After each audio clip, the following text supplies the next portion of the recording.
si on fait le bilan énergétique du système, son énergie cinétique est, on le sait, 1/2 de la masse fois la vitesse au carré. Or, la vitesse est la dérivée de la position par rapport au temps. N'est-ce pas? Donc, on a 1/2 de la masse fois la dérivée de y au carré. Et quant à l'énergie potentielle, c'est le travail accompli par la force de rappel du ressort, qu'on va noter Fs, et qui est donné par la loi de Hooke, pour déplacer la masse de la position d'équilibre, disons de la position 0, à une distance y. Et cette loi nous dit que la force de rappel du ressort, Fs, c'est moins k fois y.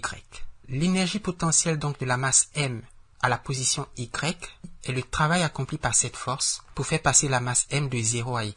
Or, le travail, c'est la force fois la distance, et comme la distance y varie de 0 de l'équilibre à y, il faut donc calculer l'énergie potentielle par intégration de la force Fs. Alors, sur un graphique, ici on a y. Si on met sur l'axe des x la position de la masse y, et sur l'axe des y la fonction du rappel du ressort, alors la force Fs a les variations suivantes. De 0 à y, le travail accompli est égal à l'air sous la courbe de la fonction Fs. Alors, cet air vaut l'intégrale de 0 à y de moins ky dy, équivaut moins 1/2 de k fois y carré. Donc on a moins 1/2 de ky au carré. Alors la fonction d'énergie totale vaut 1/2 de m y' au carré moins 1/2 de ky au carré. Or, le principe d'Hamilton nous dit un système évoluant dans un champ de force conservatif, ici le champ gravitationnel, adopte un mouvement qui tend à minimiser son énergie totale. On va donc appliquer ce principe d'économie de la nature, selon lequel la masse va vibrer en cherchant les états qui minimisent l'énergie totale.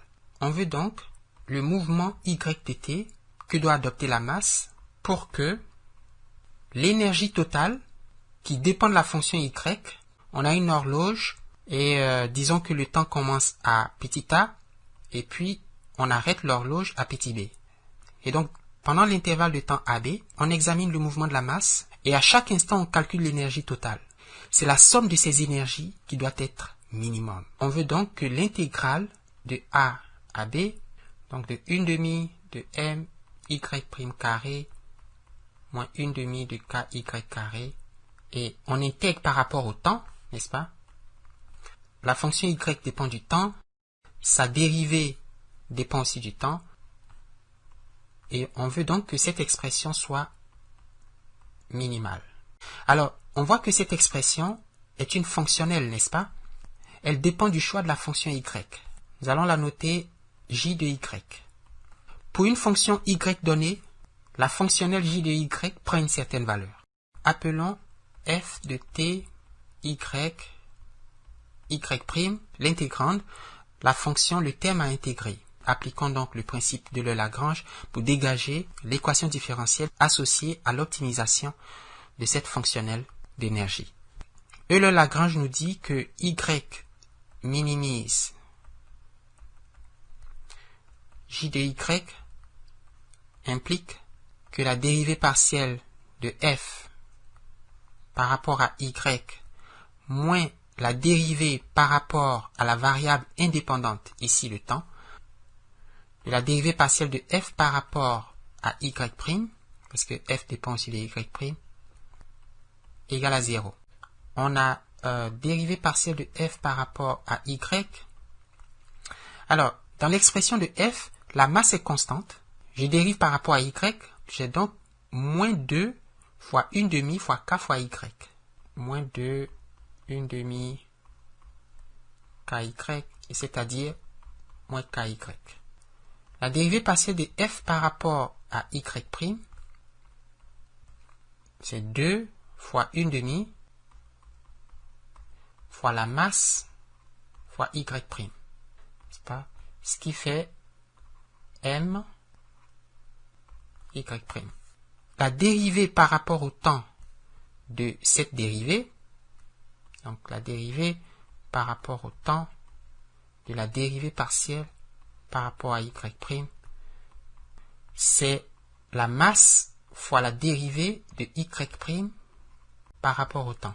Puisque la masse est constante et ne varie pas avec le temps.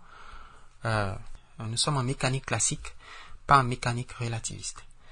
Et la dérivée de y' par rapport à t, c'est la dérivée seconde de y' par rapport au temps. Donc c'est m fois y''. Et donc, l'équation d'Euler-Lagrange nous dit, pour minimiser la fonctionnelle j de y, il faut que y soit solution de l'équation moins ky moins m y' égale 0. Alors, si on multiplie les deux côtés par moins 1, on obtient m fois y' plus k fois y égale 0. Et c'est une équation différentielle à coefficient constant. Elle est linéaire, elle est du deuxième ordre. On peut diviser de chaque côté par m.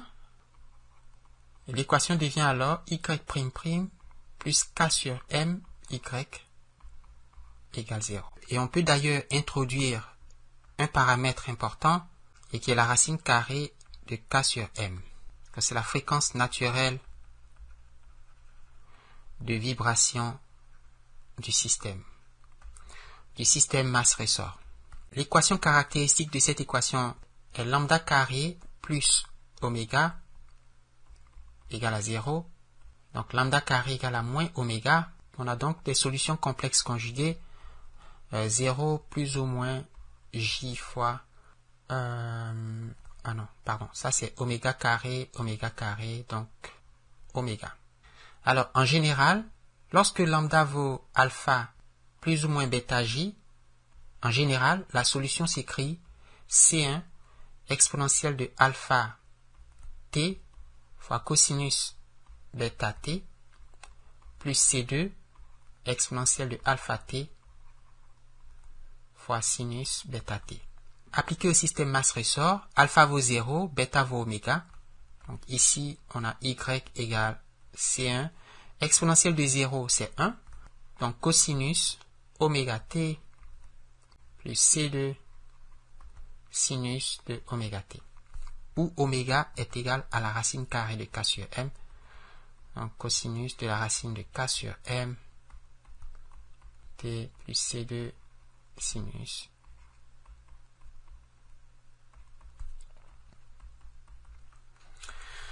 Et les constantes C1 et C2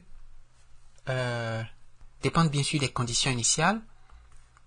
Si on suppose qu'à t égale à 0, la masse se trouve à la position y0 et que sa vitesse est donnée, donc on va dire condition initiale, à t égale à 0, on a la position et on a la vitesse, donc v0, eh bien on peut dégager les constantes C1 et C2 en remplaçant t par 0 et puis en résolvant.